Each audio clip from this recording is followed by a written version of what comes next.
ओम श्री सीतारामाभ्याम नमः। ओम हंग हनुमते नमः। माता सीता को जब सब लोग समझा रहे हैं कि कम से कम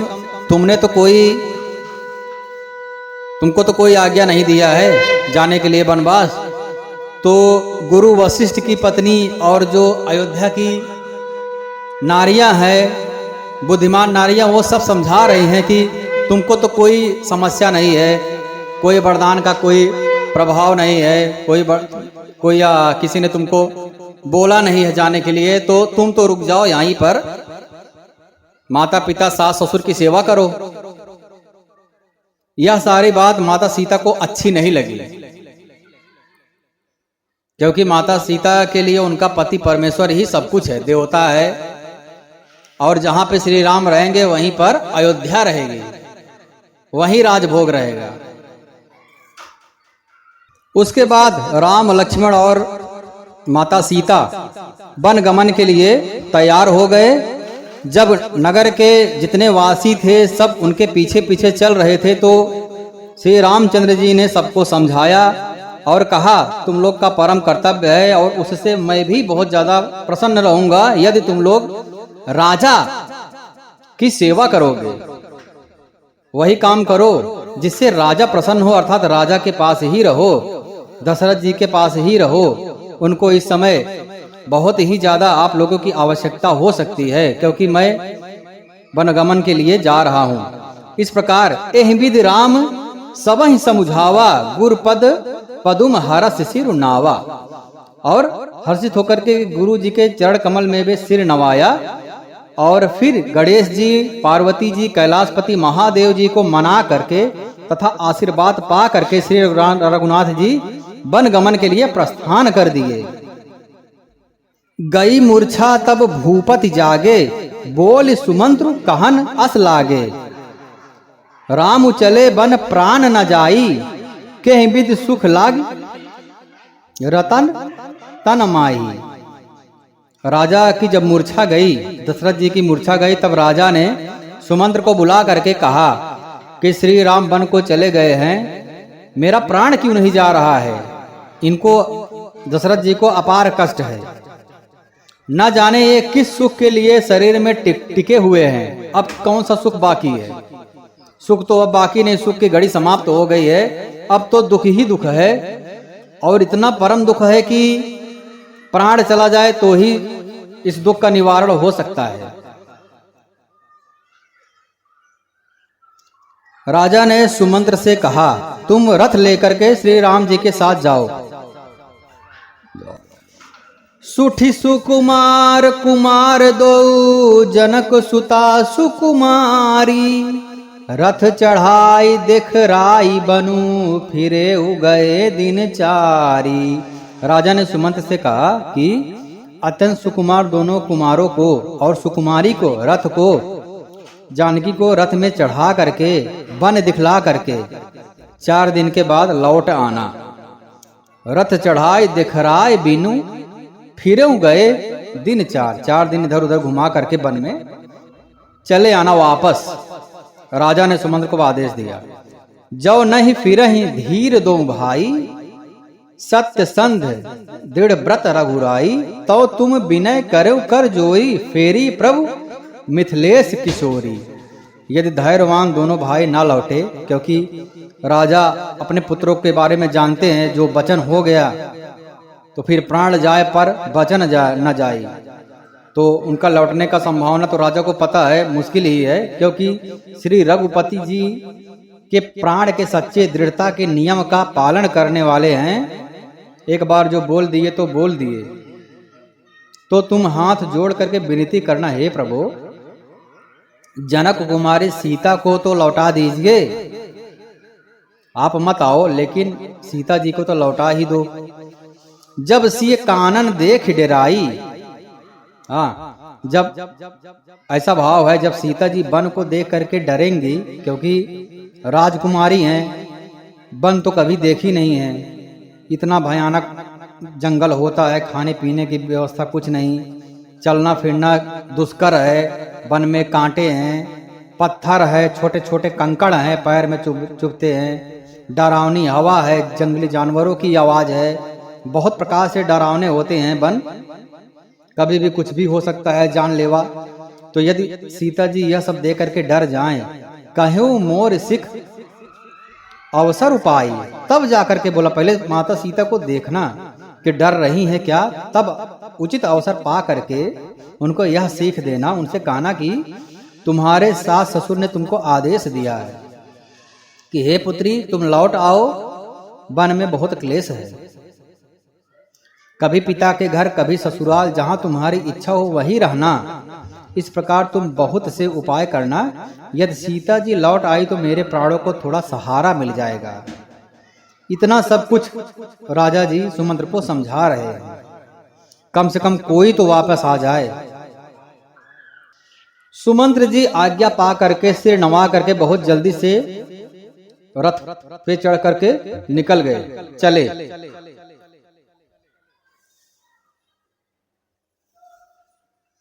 विधाता ने कैकेयी को भीलनी बनाया, जिसने 10 दिशाओं में दुख की आग लगा दी। श्री रामचंद्र जी के विरह की इस अग्नि को लोग सह न सके, सब लोग व्याकुल होकर के भाग चले। सबने मन में विचार कर लिया कि श्री राम जी, लक्ष्मण जी और सीता जी के बिना सुख नहीं है। सब ही विचार कीन मन माही, राम लखन सिय बिन सुख नाही। तो जहां से रामचंद्र जी रहेंगे वहीं सारा समाज रहेगा, जहां राम उतह सब ही समाजू, बिनु रघुबीर अवध नहीं काजू। श्री रामचंद्र जी के बिना अयोध्या में हम लोगों का कुछ काम ही नहीं है। ऐसा दृढ़ विचार करके देवताओं को भी दुर्लभ सुखों से पूर्ण घरों को छोड़ करके सब श्री रामचंद्र जी के साथ चल पड़े। जिनको श्री रामचंद्र जी के चरण कमल प्यारे हैं, उन्हें क्या कभी विषय भोग वश में कर सकता है। सब लोग, किसी के घर में बूढ़े थे, कोई जानवर पाल के रखा है, किसी का कुछ परवाह किए हुए, सब कुछ छोड़ करके खाना घर द्वार श्री रामचंद्र जी के पीछे पीछे चल पड़े। बच्चों और बूढ़ों को घरों में छोड़ करके सब लोग साथ हो गए। बालक वृद्ध बिहाई गृह लगे लोग सब साथ, बाल बच्चे बूढ़ों को सबको छोड़ दिए, क्योंकि ध्यान ही रामचंद्र जी के चरणों में था। तो किसी के प्रति मोह ही नहीं हुआ, मोह समाप्त हो गया। पहले दिन श्री रघुनाथ जी ने तमसा नदी के तीर पर निवास किया। तमसा तीर निवास की प्रथम दिवस रघुनाथ। जब रामचंद्र जी ने सारे लोगों को समझाया बहुत प्रकार से और लोग नहीं माने, तो रामचंद्र जी ने शील और स्नेह छोड़ा और श्री रघुनाथ चंद्र जी ने असमंजस के अधीन हो गए। शोक और परिश्रम के मारे लोग सो गए। कुछ देवताओं की माया से भी उनकी बुद्धि मोहित हो गई थी। जब दोपहर रात बीत गई, तब श्री रामचंद्र जी ने प्रेम पूर्वक मंत्री से सुमंत्र से कहा, हे तात रथ के खोज मार करके रथ को हाँकिए और किसी उपाय से बात नहीं बनेगी। और कोई उपाय नहीं समझ मारा, क्योंकि समझा तो बहुत प्रकार से दिए, नगरवासी पीछा उनका करते ही जा रहे हैं, मान नहीं रहे हैं। तो शंकर जी के चरणों में सिर नवा करके श्री रामचंद्र जी, लक्ष्मण जी और सीता जी रथ पर सवार हो गए। रात में ही, दोपहर रात में मंत्री के साथ वहां से निकल पड़े। सवेरा होते ही सब लोग जागे तो बड़ा शोर हुआ कि श्री रघुनाथ चंद्र जी तो चले गए, कहीं रथ का खोज नहीं पता चला। मानो समुद्र में जहाज डूब गया हो, जिससे व्यापारियों का समुदाय बहुत ही व्याकुल हो गया हो। वे एक दूसरे को उपदेश देते हैं कि रामचंद्र जी ने हम लोगों को क्लेश दिया है, यह जान करके छोड़ दिया है। इतना सबको तकलीफ हो गया, रामचंद्र जी चले गए तो सब लोग बहुत ही दुखी हुए। तात कृपा कर कीजय सोई, जाते अवध अनाथ न होई। श्री रामचंद्र जी ने सुमंत्र को इस प्रकार समझाया, हे तात कृपा करके वही कीजिए जिससे अयोध्या अनाथ ना हो। श्री रामचंद्र जी मंत्री को उठा करके धैर्य बंधाते हुए कहते हैं, हे तात आपने तो धर्म के सभी सिद्धांतों को छान डाला है। शिव दधीच हरिश्चंद्र नरेशा, सहे धर्म हित कोटि कलेशा। शिवी, दधीचि और राजा हरिश्चंद्र ने धर्म के लिए करोड़ों कष्ट सहे हैं। बुद्धिमान राजा रंतदेव और बलि बहुत से कष्ट सह करके भी धर्म को नहीं छोड़े, धर्म को पकड़े रहे। धर्मुना दूसर सत्य समाना, आगम निगम पुराण बखाना। वेद शास्त्र और पुराणों में भी कहा गया है कि सत्य के समान दूसरा कोई धर्म नहीं है। धर्मुना दूसर सत्य समाना, आगम निगम पुराण बखाना। मैंने उस धर्म को सहज ही पा लिया है। इसका त्याग करने से तीनों लोकों में अपयश हो जाएगा, अधर्म हो जाएगा, इसलिए इसको छोड़ना उचित नहीं है। संभावित कहूं अपजस लाहू, प्रतिष्ठित पुरुष के लिए अपयश की प्राप्ति करोड़ों मृत्यु के समान है। अपयश अर्थात मृत्यु एक ही बात है। इसलिए तो यहाँ की रीति थी प्राण जाए पर वचन न जाए। इसका अर्थ यह है, भाव यह है कि हर प्रकार से धर्म करो, भले ही प्राण चला जाए। इसीलिए तो बोला गया है ना, धर्म न दूसर सत्य समाना। सत्य ही सत्यम परम धर्म, सत्य ही परम धर्म है और सत्य ही भगवान है। सच्चित आनंद सच्चिदानंद रूपाय बोला गया है। तो सत्य चित आनंद पहला शब्द है सत्य। सत्य ही परम ब्रह्म है, वही धर्म है और वही सनातन है। भगवान विष्णु का एक रूप सनातन भी है। तो यदि भगवान को ही छोड़ देंगे, सत्य को ही छोड़ देंगे तो अपयश तो होगा ही, अपकीर्ति तो होगी और अधर्म हो जाएगा। असुरों को इससे बल मिलेगा। अतः आप जा करके पिता के चरण पकड़ करके करोड़ों नमस्कार के साथ हाथ जोड़ करके विनती करिए, हे तात आप मेरी किसी बात की चिंता मत करो। श्री रामचंद्र जी ने जबरदस्ती सुमंत्र को लौटा दिया। ऐसा बोल करके बरबस राम सुमंत्र पठाए, सुरसर तीर आप तब आए और गंगा जी के किनारे आ गए। मागी नाव न केवट आना, कहीं तुम्हार मरम मैं जाना। चरण कमल रज कहूं सब कहाई, मानुष करन मूर कछु आहाई। श्री रामचंद्र जी ने केवट से नाव मांगी पर वह लाता ही नहीं। मांगी नाव न केवट आना, केवट नाव लेकर के आ ही नहीं रहा है। और वह कहता है मैंने तुम्हारा भेद जान लिया है, कहाँ तुम्हारा मरम मैं जाना। तुम्हारे चरण कमलों की धूल के लिए सब लोग कहते हैं कि वह मनुष्य बना देने वाली कोई जड़ी है। मानुष करण मूर कछु आहाई, चरणों की धूल से कोई मनुष्य बन जाता है। इसलिए मैं अपनी नाव तो लेकर के नहीं आने वाला हूँ। कहीं तुम्हारा चरण मेरे नाव पर पड़ा और मेरा नाव ही मनुष्य का रूप धारण कर ले, फिर मेरी रोजी रोटी कैसे चलेगी? मैं क्या कमाऊंगा और क्या खाऊंगा? छुवत शिला भय नार सुहाई, जिसके छूते ही पत्थर की शिला हो गई सुंदर स्त्री। पाहन तेना काठ कठिनाई, मेरी नाव तो काठ की है, काठ पत्थर से कठोर तो होता ही नहीं है। मेरी नाव भी मुनि की स्त्री हो जाएगी और इस प्रकार मेरी नाव जड़ हो जाएगी, मैं लुट जाऊंगा। मेरी कमाने खाने की राह की मार्ग ही रुक जाएगी। मैं तो इसी नाव के सहारे परिवार का पालन पोषण करता हूँ। यही प्रतिपाला हूँ सब परिवार होगा, सारे परिवार का पालन पोषण इसी नाव से चलता है मेरा। दूसरा कोई और धंधा मैं करता नहीं और जानता भी नहीं हूँ, न तो मुझे कुछ और आता है। यदि तुम अवश्य ही पार जाना चाहते हो तो मुझे पहले अपने चरण कमल पखारने दो। पद कमल धोई चढ़ाई नाव, नाथ उतराई चाहो। मोहि राम राउरी आन दशरथ सपत सब साची काओ।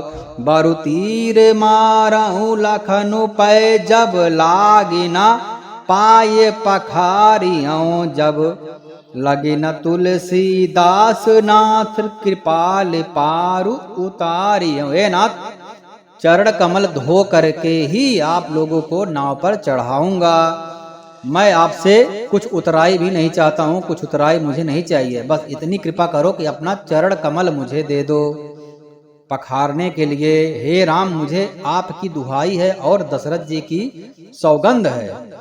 मैं सब सच सच कहता हूँ, लक्ष्मण भले ही मुझे तीर मार दे पर जब तक मैं पैरों को पखार न लूंगा तब तक हे तुलसीदास के नाथ, हे कृपालु, मैं पार नहीं उतारूंगा। सुन के वट के बैन प्रेम लपेटे अटपटे, बिहसे करुणा ऐन चितहि जानकी लखन तन। केवट के प्रेम से लपेटे हुए अटपटे वचन सुन करके करुणा धाम श्री रामचंद्र जी जानकी और लक्ष्मण जी की ओर देखकर हंस पड़े। कृपा के समुद्र से रामचंद्र जी केवट से मुस्कुरा करके बोले, कृपा सिंधु बोले मुस्काई, सोई कर जहिन तव नाव न जाए। हाँ, तू वही कर जिससे तेरी नाव जाए ना। जल्दी पानी लाओ और पैर धो लो, देर हो रही है, पार उतारो। एक बार जिनका नाम स्मरण करते ही मनुष्य अपार भाव सागर से पार उतर जाता है, और जिन्होंने वामन अवतार में जगत को 3 पग में भी छोटा सा कर दिया था, 2 ही पग में त्रिलोकी को नाप लिया, वही कृपालु रामचंद्र जी गंगा जी से पार उतारने के लिए केवट का निहोरा कर रहे हैं, अनुनय विनय कर रहे हैं। प्रभु के इन वचन को सुन करके गंगा जी की बुद्धि मोह से खिंच रही है कि हे साक्षात भगवान हो करके भी आप पार उतारने के लिए केवट का निहोरा कैसे कर सकते हैं। परंतु समीप आने पर अपनी उत्पत्ति के स्थान पद नखों को देखते ही उन्हें पहचान करके देव नदी गंगा जी हर्षित हो गई। वे समझ गए कि भगवान नर लीला कर रहे हैं। इससे उनका मोह नष्ट हो गया और इन चरणों का स्पर्श प्राप्त करके मैं धन्य हो जाऊंगी, ऐसा माता गंगा विचार कर रही हैं। यह विचार करके हर्षित हो रही हैं। आज समय मिला है भगवान श्री परम ब्रह्म के चरण पखारने का। माता गंगा जी को केवट श्री रामचंद्र जी की आज्ञा पा करके कठौते में भर करके जल ले करके आ गया। अति आनंद उमगी अनुरागा, चरण सरोज पखारन लागा। अत्यंत आनंद और प्रेम से उमंग करके वह भगवान के चरण धोने लगा। सब देवता फूल बरसा करके निहारने लगे कि इसके समान पुण्य की राशि कोई नहीं है। पद पखारी जल पान करी आप सहित परिवार। पद तो पखारा, लेकिन चरणों को धो करके सारे परिवार सहित स्वयं उस जल को पी करके पहले महान पुण्य के द्वारा अपने पितरों को भवसागर से पार कर लिया। फिर आनंद पूर्वक प्रभु श्री रामचंद्र जी को गंगा जी के पार ले गए। निषाद राज और लक्ष्मण जी सहित सीता जी और श्री रामचंद्र जी उतर करके गंगा जी की रेत में खड़े हो गए। तब केवट ने उतर करके दंडवत प्रणाम किया और प्रभु को संकोच हुआ कि इसको कुछ दिया नहीं है अभी तक। पति के हृदय की जानने वाली सीता जी ने आनंद भरे मन से अपनी रत्न जड़ित अंगूठी उतारी। कृपालु श्री रामचंद्र जी ने केवट से कहा, नाव की उतराई लो। केवट ने व्याकुल होकर के चरण पकड़ लिए। हे नाथ, आज मैं क्या नहीं पाया। नाथ, आज मैं काह न पावा। मिटे दोष दुख दारिद्र दावा। मेरे सारे दोष दुख दरिद्रता की आग आज बुझ गई है, सब दुख मिट गया है। मैंने बहुत समय तक मजदूरी की है, विधाता ने आज बहुत अच्छी भरपूर मजदूरी दे दी है। मेरे पितरों को भी आनंद हो गया है। हे नाथ, हे दीन दयाल, आपकी कृपा से अब मुझे कुछ नहीं चाहिए। लौटती बार आप मुझे जो कुछ देंगे वह प्रसाद मैं सिर पर चढ़ा करके ले लूंगा। प्रभु श्री रामचंद्र जी, लक्ष्मण जी, सीता ने बहुत आग्रह किया पर केवट कुछ नहीं लेता है। बहुत कीन प्रभु लखन सिए, नहीं कछु केवट लेई। विदा कीन करुणा यतन, भगत विमल बर देई। तब करुणा के धाम भगवान श्री रामचंद्र जी ने निर्मल भक्ति का वरदान देकर के उसे विदा कर दिया।